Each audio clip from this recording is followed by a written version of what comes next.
올해는 뭐 너무 비관적으로 생각할 필요도 없고 너무 뭐 낙관적으로 생각할 필요도 없다라고 저는 보고 있고요. 그래도 오르는 한 해가 되지 않을까 2024년은 주가가. 그런데 그 내용을 보면 연중에 굉장히 조금 우여곡절이 작년보다도 더 심할 가능성, 복잡한 연립방 정식이 지금 주가를 움직일 수밖에 없는 그런 상황일 것 같습니다. 그 연준의 통화 정책이 이제 변화를 시작하는 그 첫 해이고요. 그런 상태에서는 주가가 굉장히 뭐 조금 우왕좌왕할 가능성이 있고요. 너무 변동성이 큰 경제 지표보다는 계속 강조드리지만 좋은 기업들을 네. 조금 좋은 가격에 사시는 노력이 올해 뭐 주식 투자의 성과를 결정하는 한 해가 되지 않을까 싶습니다.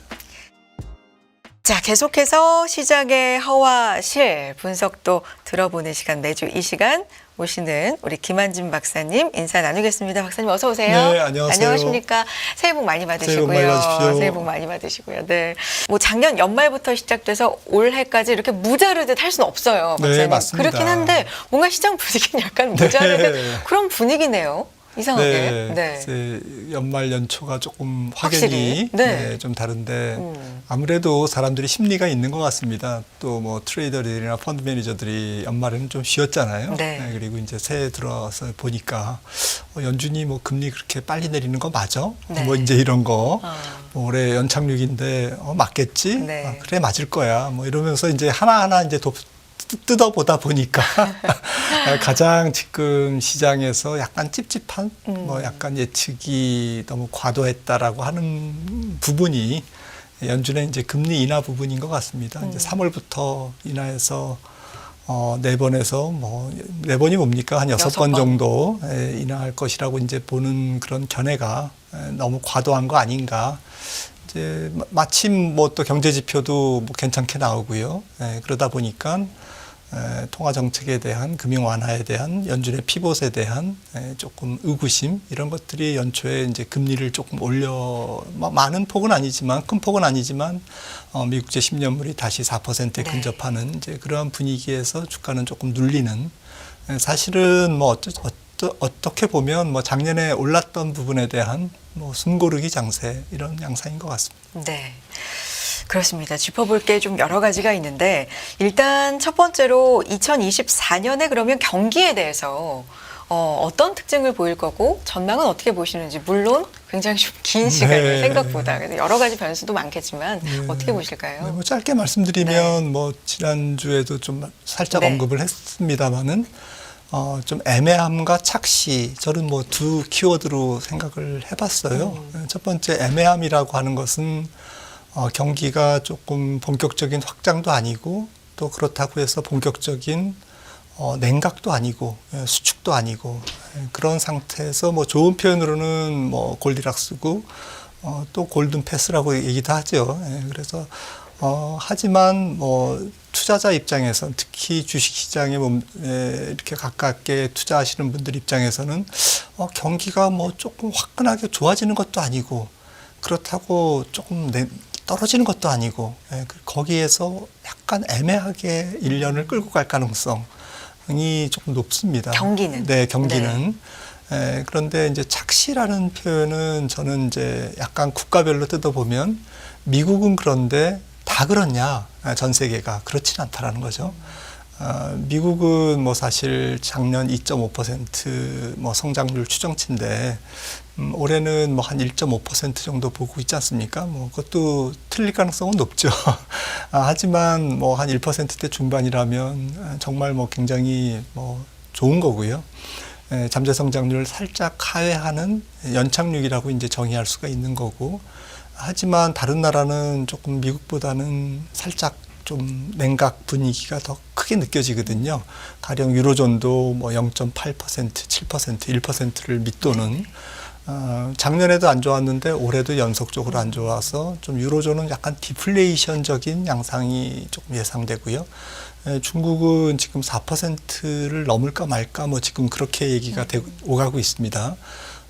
뭐 한 6개월 전만 해도 올해 중국 경제 성장률이 한 4.7, 4.8, 4% 후반대로 봤는데 조금 시간이 지나서 지금 연말 연초에는 뭐 4% 초반대 내지는 4%도 어려울 수 있어. 라고 이제 지금 네. 약간 고개를 숙이고 있고요. 나머지 이머징 국가들도 대체로 이제 성장률이 조금 낮게 지금 예측되고 있는 그런 분위기입니다. 근데 무엇보다도 중요한 거는 사실은 올해 전 세계 경제 성장률이 가령 G20나 OECD 국가는 38개 국가입니다. 국가의 경제 성장률이 2013년에서 2019년, 그러니까 코로나19 직전에 정상적인 경기 확장기라고 봐야 되겠죠. 그 한 8년 정도의 기간에 비해서 현격히 낮다라는 거죠. 그러니까 착시라는 것은 경기가 좋은 것 같지만 사실은 코로나 이전에 비해서는 확연히 안 좋은 경기가 올해 경기에 대한 컨센서스 전망이거든요. 그러니까 냉정하게 보면 전망대로 만약에 올해 경기가 진행된다. 네. IMF나 뭐 OECD나 뭐 월드뱅크나 이런 데서 전망하는 대로 이제 연준이나 이런 데서 전망하는 대로 올해 경제가 진행된다면 올해 경제의 약간 온도는 코로나 이전보다는 훨씬 낮은 성장률이나 뭐 세계 교육이나 생산이나 소비나 이런 모든 부분에서 투자나 모든 부분에서 그냥 주춤한 그러니까 좀 애매하면서 착신 거죠. 좋은 게 좋은 거 아니고. 근데 중요한 게 있습니다. 올해 경제에서 인플레이션은 2013년에서 2019년 평균보다 높아요.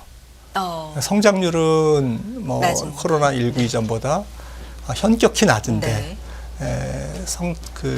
인플레이션은 높습니다. 가령 OECD 38개 국가로 보면 올해 성장률 평균이 예상치가 1.4거든요. 그런데 2013년에서 19년 성장률은 2.3입니다. 그러니까 2.3에서 1.4로 내려왔는데 그렇게 전망을 하는데 물가 상승률은 2013년에서 19년이 1.6이었거든요. 그런데 올해 예상은 5.3입니다. 네. 이거는 이거는 11월 달에 OECD 경제협력개발기구에서 전망한 데이터거든요. 그러니까 코로나19 전에는 2%도 안 되는 물가였는데 올해는 무려 5%대 초반의 물가다. 근데 성장률은 낮다. 그러니까 사실은 경기가 약간 뒤엉켜 있는 거죠.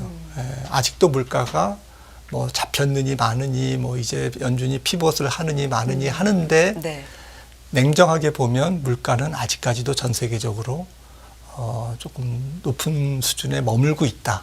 낮아지고는 있는데 아직까지는 좀 갈 길이 조금 남아 있다. 이렇게 정리할 수 있겠습니다.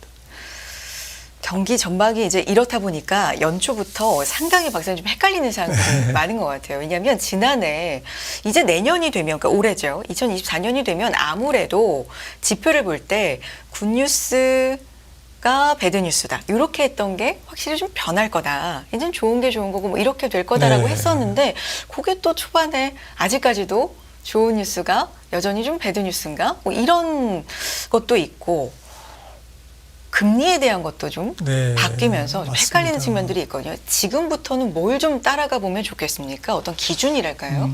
그 말씀 지적이 참 의미가 있으신 게 작년에 조금 나쁜 게 좋은 걸로 예상을 하고 미리 땡겨서 앞당겨서 주가가 오른 측면이 있었거든요. 그러니까 내년부터는 경기도 안 좋고 고용도 안 좋고 임금 상승률도 잡힐 거야.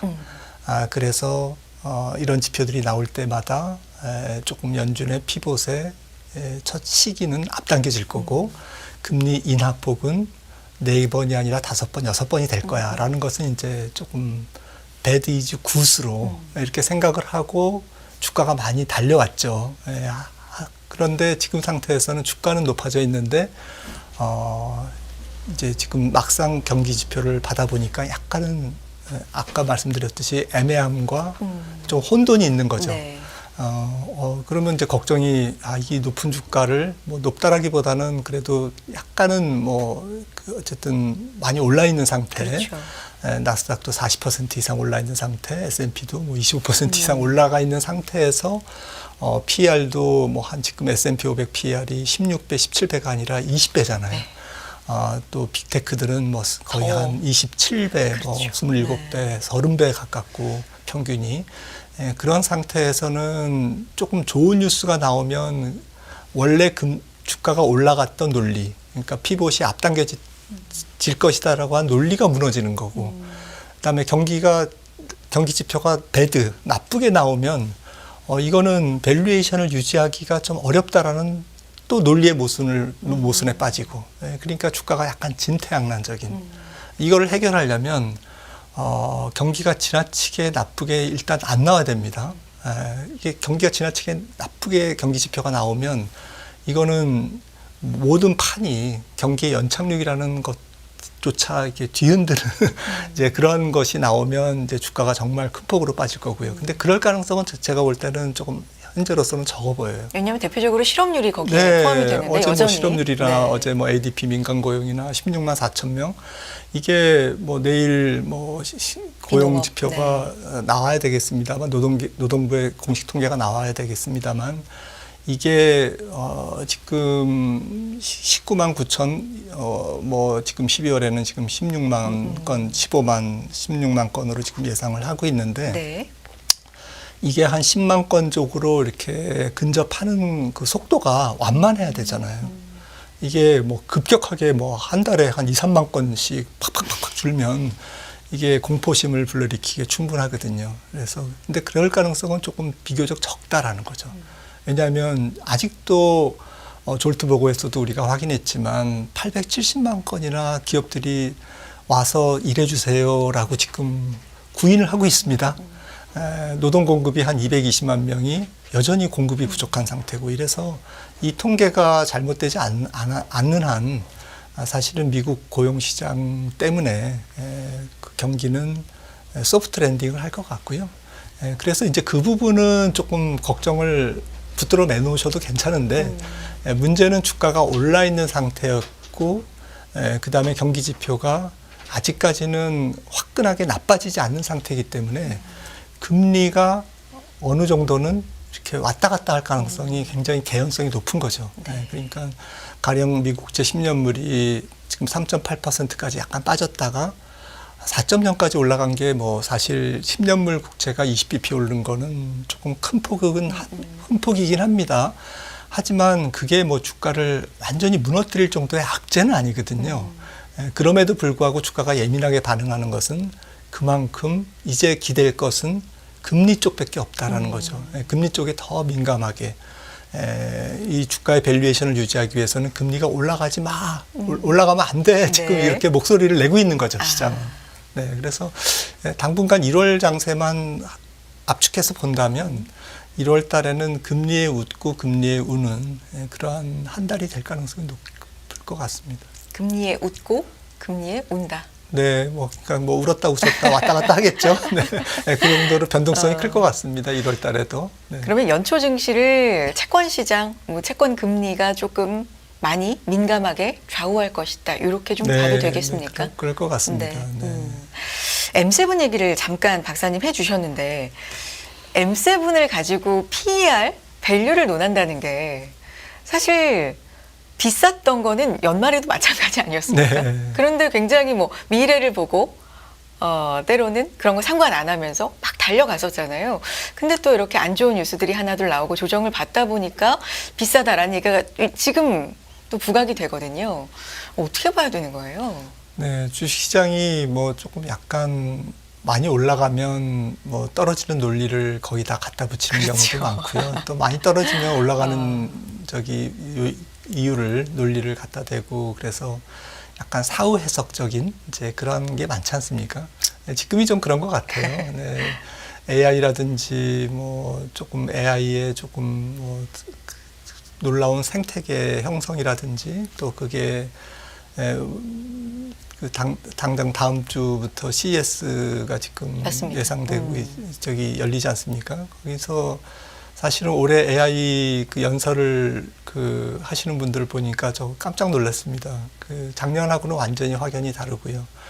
우리 HD 현대조선의 이제 정기선 부회장부터 시작해가지고 월마트 회장, 약간 BIT 쪽에서의 회장, CEO들이 많이 나와서 얘기를 하는데, 그러면서 이제 생활에 스며든 AI, 생활에 스며든 ICT 이런 기술이 이제 뭐 바이오라든지 교육이라든지 엔터 콘텐츠, 여러 개랑 유통, 융합을 교육 이런데 이제 스며드는 네. 게 올해 CES의 그 조금 화두인 것 같습니다. 이제 그렇듯이 AI는 아직 앞으로도 갈 길이 멀거든요. 그리고 올해는 정말 놀라운 좀 약간 융합이 많이 일어날 것 같아요. 그래서 아니 이런 기업들이 관련주를 하고 이런 기업들이 그래 이런 기업들이 수혜를 입겠네. 로레알 같은 경우도 이렇게 AI를 해서 뭐 여성분들 화장하는데 메이크업 하는데 AI가 이렇게 저기를 안내해 준다라는 거 아닙니까? 그거 정말 말 된다 이렇게 생각을 하더라고요. 그래서 로레알 회장이 왜 나오지? 그랬는데 그 이유를 듣다 보니까 또 말이 되더라고요. 그런 식으로 올해는 조금 재미있는 뭐 가볍게 얘기하면 테마주고 좀 진중하게 얘기하면 정말 AI가 생활 속에서 피부로 느껴지는 그런 한 해가 되겠구나라는 주식시장이 굉장히 좋아하는 테마죠. 그 M7 얘기를 이제 꺼낸 게 뭐냐면 박사님께서 경기가 좀 이렇게 애매하거나 안 좋더라도 M7의 성장이라든지 만약에 주식을 떠받치는 종목들이 있다면 그거는 역시나 새해에도 M7이 될 것이다라는 말씀을 해주신 적이 있기 때문에 최근에 이 조정을 두고 건강한 조정이다 아니면 너무나 지금 비싼 상태다 이제 뭐 하락이 조금 더 깊이 이어질 거다라는 의견이 분분하기 때문에 여기에 대한 박사님의 의견도 또 궁금해서요. 네, 그래서 제가 약간 말이 네네. 옆으로 갔네요. 네네. 네, 근데 이런 부분들은 이제 M7의 시가총액의 비중 때문에 생기는 부분인 것 같습니다. M7의 절대 밸류에이션도 물론 이제 싸지 않고 쉽게 손이 안 나갈 정도로 조금 조심스러운 것을 유발할 정도의 이제 밸류에이션에 지금 이미 도달했지만 같은 얘기지만 시가총액이 지금 뭐 전체 시장의 한 30%를 차지할 정도로 7개 종목의 비중이 너무 커지다 보니까 시장이 체력이 약한 상태, 그러니까 금리가 조금만 올라간다든지 지금처럼 내지는 경기에 대한 불확실성이 있다든지 또 말씀 나눴듯이 작년에 이미 올해 금리를 6번 인하하는 걸로 세팅하면서 주가가 열심히 올랐던 부분들이 지금 논리가 꼬이기 시작하는 그러니까 전체 시장에 M7을 담을 수 있는 그런 에너지라든지 그러한 체력이 약해진 상태에서는 M7이 갈 데가 없는 거죠. M7을 올리면 나스닥 지수가 오르고 S&P 전체 지수가 올라야 되는데 과연 그럴 정도의 시장 체력이 되고 그런 체력을 뒷받침할 매크로 환경이라든지 또 연준의 통화정책에 어쨌든 지원이 네. 가능한 것이냐라는 부분에서는 조금 막힘이 있거든요. 그런 부분에서 개별 종목으로의 M7이라기보다는 시장 전체에서의 비중이 커진 M7이 조금 약간 돌파구를 못 찾고 있는 네. 돌파구를 찾으려면 작년 상반기에 나타났던 뭐 AI의 돌풍이 네.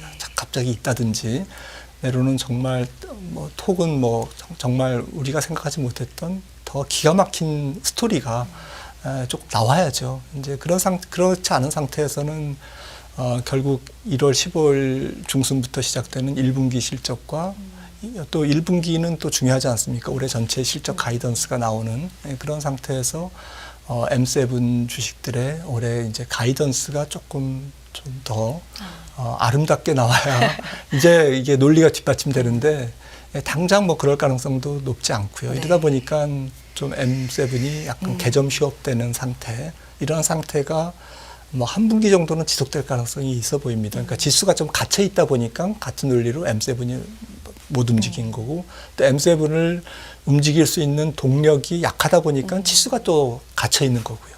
그래서 이게 둘 다 같이 이렇게 종합적으로 봤을 때는 시장이 약간은 조금 그 종목 안에서는 변동성이 좀 크겠지만 종목 안에서도 변동성이 크고 또 시장 전체로도 조금 그렇게 추세를 바로 어느 쪽이든 아래쪽이든 위쪽으로든 추세를 조금 뚜렷하게 잡기에는 조금 힘이 달리겠구나라는 것을 지금 예상해 볼 수 있겠습니다. 전반적으로 그래서 다시 이 얘기인데 연초 증시는 어쨌든 금리, 채권 시장 이쪽에 네. 따라서 울고 웃을 수 있겠다. 이게 다 연결이 네. 되는 얘기 같습니다. 관련된 자료 몇 개만 네. 좀 보여주시고 네. 설명해 주시면 좋을 것 같네요. 시간계상 뭐 네. 다 설명드리지는 못하겠지만 뭐 우리가 원론에 좀 충실해서 봤을 때 네. 우리가 보는 눈에 보는 명목금리는 사실은 어빙 피셔의 이게 피셔 방정식이거든요.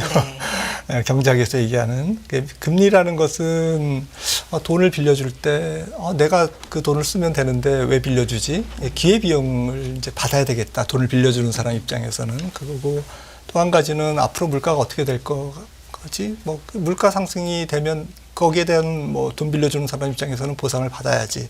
이 두 가지의 합으로 결정되는데요. 그래서 이제 연준에서는 이 장기 금리를 이런 것들에 기초해서 단기 금리와 기간 프리미엄으로 이제 이렇게 공식처럼 이렇게 산출을 합니다. 그러니까 단기 금리가 중요합니다. 물론 단기 금리를 결정하는 것은 정책 금리 또 기대 인플레이션 이런 것들이 있고요. 또 기간 프리미엄이라는 거는 뭐 조금 채권 만기가 길수록 더 이제 불확실성이 크니까 거기에 대한 또 보상을 받아야 된다라는 이제 그래서 이렇게 결정이 되는데 네. 지금 단기 금리가 올해 연준이 뭐 저는 한 3번 정도 인하가 맥시멈이라고 보거든요. 그러면 5.5에서 4.75가 이제 상단이 되는 거 아니겠습니까? 4.75가 단기 금리의 상단인데 뭐 양보해서 한 4.5라고 봐도 시장 금리가 4% 밑으로 크게 내려가기는 굉장히 쉽지 않은. 그러니까 경기가 올해 다행이라는 표현은 조금 어폐가 있습니다만 올해 미국 경제가 다행히 1.5% 정도의 1%대 중반의 성장률이니까 그래도 국채 금리가 4%에서 4.5%에서 움직이는 거지. 올해 만약에 경제 성장률이 미국이 2%다 이러면 10년물 금리는 다시 5%로 갈 가능성이 높습니다. 이제 이 부분을 우리가 직시하자라는 거죠. 그러니까 사실은 시장에 약간 탐욕적인 연준의 6번 금리 인하가 지금 나오는 이유에 대해서 저는 이렇게 좀 약간 생각을 할 수밖에 없었던 것이 이 약간 장기 금리가 떨어지려면 시장 금리를 많이 낮춰야 돼. 너희들 한 서너 번 낮추는 것으로는 부족해. 6번, 7번은 낮춰야 우리의 사랑스러운 장기 금리가 조금 더 안정돼. 이렇게 네. 약간 시장도 논리에 지금 꼬여 있는 거죠. 그러니까 결론적으로 제가 정리해서 말씀드리면 연준이 3번 금리 인하를 한다 올해 향후 1년간 그러면 시장 금리는 3.5로 가기보다는 4.0에 머물려고 하는 속성이 훨씬 더 힘이 강할 거고 좀 성장률이 조금만 좋게 나오고 경제 지표가 뒷받침이 양호하면, 되면 네. 4%에서 4.5%까지도 내다볼 수 있는 그런 상황이다. 그런 상황에서는 주식시장이 본격적으로 힘을 받기는 어려운 거죠. 그래서 이런 부분들에 대해서 조금 직시를 할 필요가 있다라고 좀 저는 생각을 하고 있습니다. 5% 10년물 5%에서 3%대 뭐 중후반 정도로 내려온 게 굉장히 좀 급격한 기간이었는데 네. 언제든 5%로 뛸 수 있다는 여지도 늘 네, 경제 생각을 지표가 해야 된다. 좋아지면 뭐 바로 뛸 수도 있고 시장은 굉장히 놀라겠죠. 네. 네. 그렇다면 주식시장에 미칠 영향까지도 네, 당연히. 또, 네. 당연히 뭐 경제가 좋으니까 뭐 기업 실적도 양호하고 이런 부분도 있지만 네. 우리의 그 지금 아주 사랑스러운 금리가 다시 또 그 가격이 떨어지는 채권 가격이 떨어지면서 금리가 올라가면서 주식시장을 조금 엉망으로 만들 그러한 위험은 항상 지금 내재돼 있다. 근데 뭐 너무 두려워하실 필요는 없는 게 아무래도 이제 4.5%라는 것은 올해는 매크로 지표가 미국 국채 금리를 4% 중반 위로 끌어올릴 가능성은 높지 않거든요.